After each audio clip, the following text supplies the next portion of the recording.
You ever step into a place and feel like you don't exist? Not in some deep philosophical "we're just dust in an endless universe" kind of way. No, I mean literally. Standing there, full-grown, breathing, yet somehow invisible. Yeah, that was today. His name? Jerome Wilson. 47 years old. Wildly successful.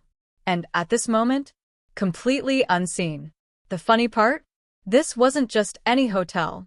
This was one of the crown jewels of a hospitality empire he had built from scratch.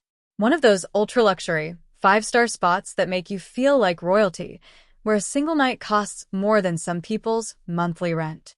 And yet here he was, standing at the front desk, waiting, being ignored like some random nobody who just wandered in off the street. This wasn't just a casual visit. Jerome had been getting complaints, way too many to ignore.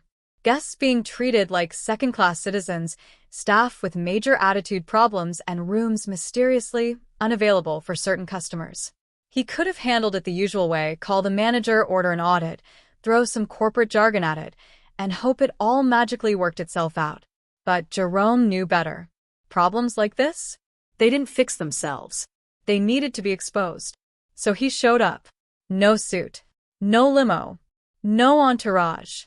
Just a regular guy checking in for the night. And that's when he got to see, firsthand, just how world-class his company's service really was.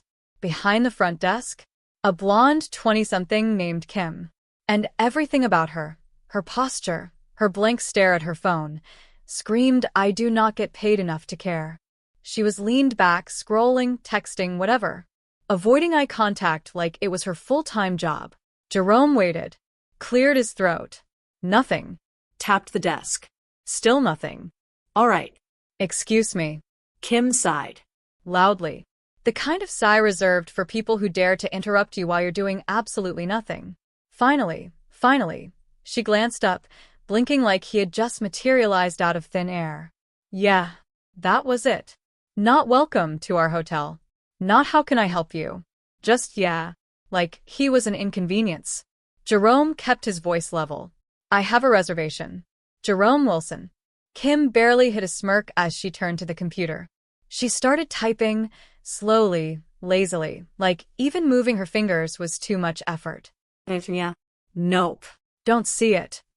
Jerome raised an eyebrow. "You sure about that?" "Pretty sure." She didn't even bother to look up. Just went right back to scrolling, like that was the end of the conversation. And that's when he knew. This wasn't some simple mistake. The system wasn't acting up. No, this was deliberate. She had taken one look at him and decided, nah, not worth my time. Jerome sighed, keeping his expression neutral. "All right. Check again." Kim rolled her eyes but humored him, tapping at the keyboard like a sedated sloth. "Nope. Still nothing." "Sorry." She didn't sound sorry. She sounded bored. Jerome calmly pulled out his phone, scrolled to his confirmation email, and held it up. "I have my booking right here." Kim barely glanced at the screen. "Yeah, well, the system doesn't lie. Neither does my damn email." Another exaggerated sigh. "Look, sir, maybe you made a mistake. It happens. Maybe you booked the wrong location. Happens all the time." Oh, she was slick with it. Jerome tilted his head. "So, you're saying I'm lost?" Kim gave him a condescending little smirk. "You know the one, the I'm talking to an idiot kind of smirk." "I'm saying it's an easy mistake to make." Jerome inhaled deeply, jaw tightening.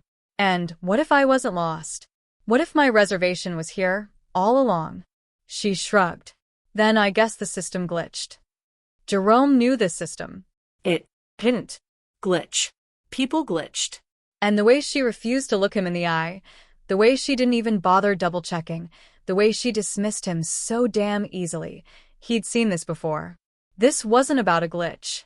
This was about him. Some people get their mistakes corrected. Others? Conveniently ignored. He'd let things like this slide before. Pick your battles, right? But today? Today was different. Jerome pulled out his second phone, the one with full access to the hotel's internal system. He tapped in his credentials. And there it was. His reservation. Booked. Confirmed. Then, just because curiosity got the better of him, he checked the activity log. Reservation manually deleted. Deleted by Kim. Bingo. Jerome glanced up at her name tag, suppressing a smirk. Kim. Oh, this was going to be fun. He forced a smile, inhaling deeply. Tell me something, Kim. She barely looked up from her phone. What happens when you delete a reservation? She blinked. It just removes it from the system. No big deal. Jerome nodded. And who has the ability to do that? Another shrug. Only front desk staff, obviously. Like yourself? She hesitated. Yeah. Why?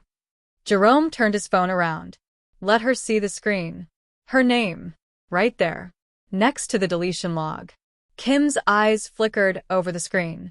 And for the first time tonight, she actually looked nervous. Her face lost a little color. Jerome leaned in slightly, lowering his voice. So tell me, Kim, why the hell did you delete my reservation? Her mouth opened. Closed. No words. For the first time all night, Speechless. Jerome smirked. Oh, this was about to be one hell of a night.